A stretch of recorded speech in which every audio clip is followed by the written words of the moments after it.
pemirsa, sebelum kita bahas lebih lanjut soal Ibu Kota Jakarta, kita ke daerah penyangga Ibu Kota Jakarta terlebih dahulu, yaitu ke Banten. Iya, saya khawatir nanti protes. Ini kan pilkada serentak ada 101 kabupaten kota, termasuk ada 6 provinsi yang ikut di dalamnya ya. Jadi salah satunya adalah Provinsi Banten. Kita akan melihat seperti apa posko pemenangan Wahidin serta calon wakil gubernurnya Andika Hazrumi di Tangerang, Banten. Indobarometer Metro TV, saya mendapatkan suara 50,67%, Rano 49 atau paslon 2 49,33%. Dari data ini saya menyatakan bahwa pasangan nomor urut 1 PH Andika menang dalam pilkada 2020. Berapapun selisihnya, bahwa dalam ketentuan walaupun lebih 1 orang 2 orang itu dinyatakan menang dalam demokrasi. Jadi bukan dari tipis kemenangan atau tidak, tapi dari keunggulan suara yang diperoleh oleh masing-masing calon. Jadi dari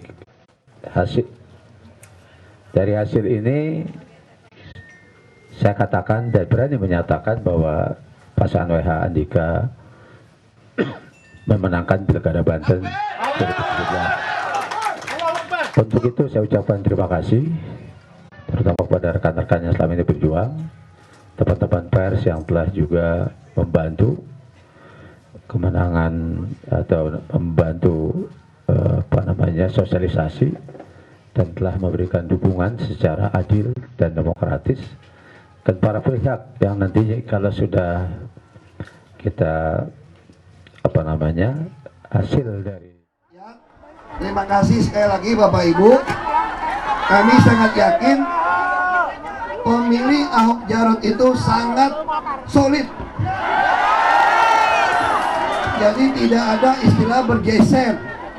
Dan kita tinggal tunggu hasilnya. Terima kasih.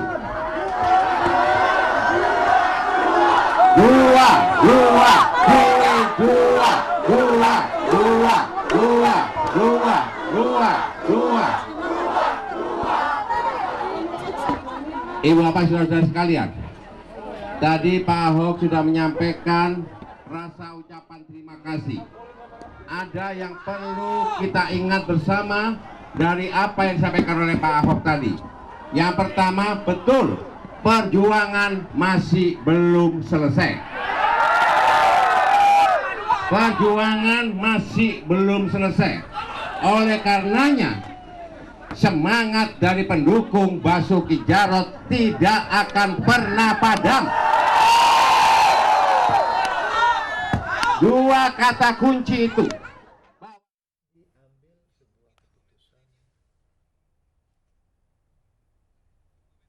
Ya, pemirsa, kami menampilkan di layar kaca Anda. Di sebelah kiri layar kaca Anda adalah konferensi pers yang disampaikan oleh pasangan calon gubernur dan calon wakil gubernur nomor urut 2, Basuki Cahayapurnama bersama dengan Jarod Saiful Hidayat berkontestasi di DKI Jakarta. Sementara di sebelah kanan layar kaca Anda adalah pasangan calon gubernur Banten, yaitu pasangan Wahidin bersama dengan Andika Hazrumi, yang secara bersamaan menyampaikan pernyataan persnya. Menanggapi terkait dengan quick count yang saat ini sudah dilaksanakan, namun lagi-lagi kita masih menunggu hasil dari hitungan dari KPUD real count ya, yang nanti akan pada pukul 23 nanti. Dan tadi Jarod calon wakil gubernur pasangan calon nomor urut 2, Jarod Saiful Hidayat mengatakan bahwa perjuangan memang belum selesai karena memang di Jakarta masih ada putaran kedua seperti itu. Namun di Banten karena calonnya hanya 2 nih, kita menunggu sampai pukul 23 nanti. Nah, ini yang sebetulnya penting untuk dicermati secara bersama-sama ya. Terus menerus cambung menyambung, bergerak secara bersama-sama untuk memenangkan pilkada Jakarta. Dan di Jakarta sendiri kita masih baru akan merasakan kepemimpinan baru, gubernur yang baru pada bulan April nanti. Jika pada akhirnya memang hasil real count KPU memutuskan akan 2 putaran. Selaras dengan hasil quick count dari beberapa lembaga survei yang bisa. Karena lagi-lagi beberapa pasangan calon boleh saja mengklaim hasilnya. namun hasil real count lah yang menjadi Kita lihat patokan tempat yang untuk paling menentukan nyaman gerak ke ya, depan. Teman-teman di mana yang nyaman, aman. Nah, saat ini kita kembali lagi ke Banten, pemirsa. Menyenangkan. Konferensi pers, pidato kemenangan dari Wahidin dan Andika. Seli, oke Zon mau nanya.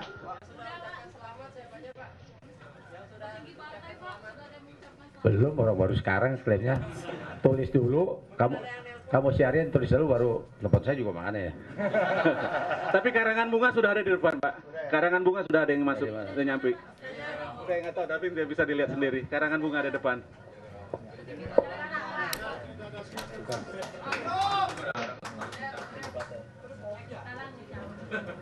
Ya, saya juga tadi lupa kepada seluruh partai pengusung tentunya. Terima kasih banyak atas dukungan dan perjuangannya. Jaringan saya kira juga udah tadi ya, teman-teman seperjuangan. Khususnya Pak ini Pak media, Pak pengacara siap kita juga menyiapkan diri pengacara kita dengan Pak Ramdan termasuk ke Pradi Banten yang akan nanti kita percayakan apabila kemudian hari ada. Sinta, ya silakan. Terkait dengan hasil yang sangat tipis sekali ini Pak, nanti kira-kira siap nggak Pak masalah terkait adanya gugatan atau dari tim lawan? Saya minta lawan legowo lah kalau udah gini capek. Kita berharap salam ya pada sahabat-sahabat saya Pak Rana maupun Pak Bay untuk legowo gitu. Mudah-mudahan. Ya. Kita siap. Saya kira kita sih pada prinsipnya menikmati kemenangan aja dulu. Kalau kemudian hari ada gugatan, saya berharap kan sudah sepakat menerima kalah dan menerima menang.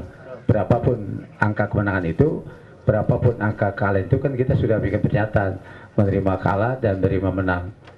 Saya kira itu harus ada tanggung jawab moral harusnya, ada tanggung jawab moral. Ketika tidak kalah sudah. Data terakhir Jakarta berapa gitu. Jimmy? Ketika menang ya alhamdulillah kita juga ya, tidak bersombong. Tapi yang jelas yang pasti bahwa kesepakatan itu sudah ditandatangani. Jangan dihitung nanti 0,5%, 20% kayak apa kayak bunga bank, bukan begitu. Apalagi?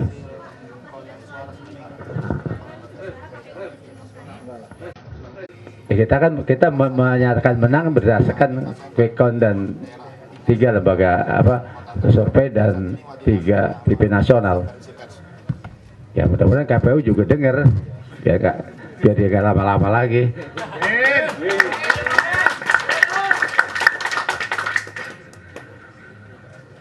Kenapa?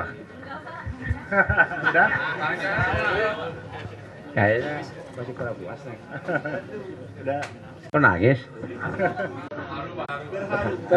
Terharu Pak, Seli Pak, oke Zon.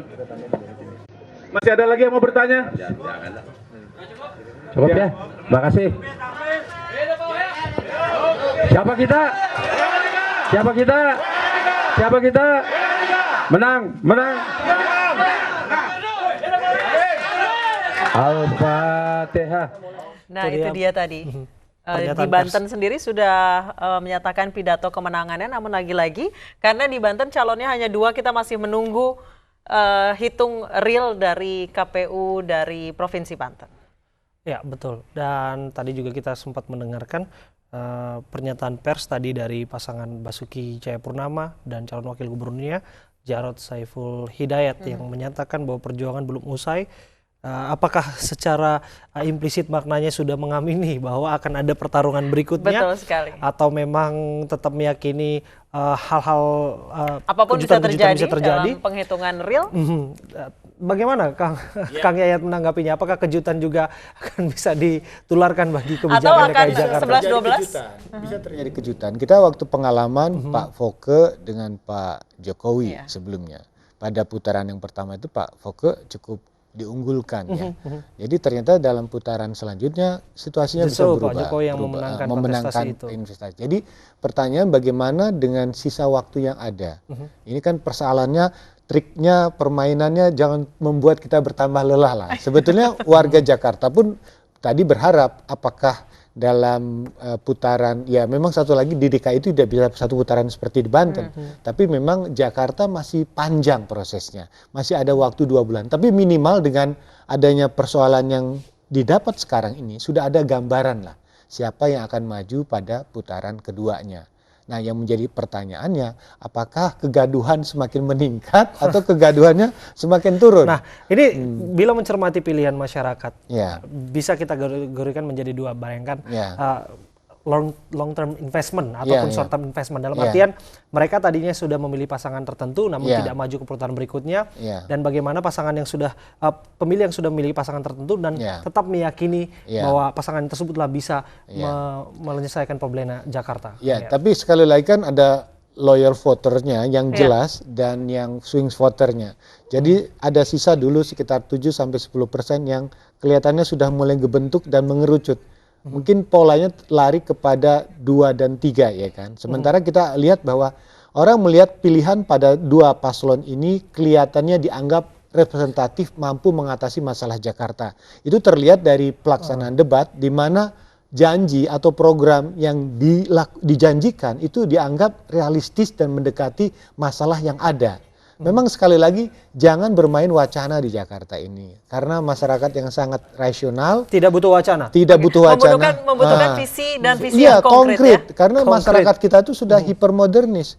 Hari ini punya masalah, hari ini harus selesaikan. Hari ini punya hutang, hari ini harus dibayar. Singkat katanya seorang yang bisa memimpin Jakarta di hari pertama harusnya sudah bisa menunjukkan sesuatu. Jangan ada wacana lagi. Apa yang kurang di Jakarta? Rencana sudah lengkap. Anggaran cukup kuat. Sumber daya cukup bagus. Peran serta dari swasta juga cukup tinggi. Anda sendiri mengamini tadi bahwa persoalan Jakarta tidak serta-merta secara mandiri dituntaskan di ibu kota, namun ada wilayah penyangga lainnya. Nah, kan itu memang takes time pada akhirnya kan. Karena pembenahan kelembagaan pun sudah banyak dilakukan. Seperti contoh untuk penanganan transportasi, sekarang sudah ada BPTJ, Badan Pengelola Transportasi Jabodetabek, sudah mengintegrasikan MRT, LRT, di-push untuk didorong. Pertanyaannya, apakah dari wacana program ini mampu tidak menekan biaya transportasi yang dihadapi masyarakat? PR-nya 3 aja kok. Perlu sebutkan. Nanti abis jeda, kita harus jeda dulu Kang Yayat, kami akan kembali saja tetap bersama kami.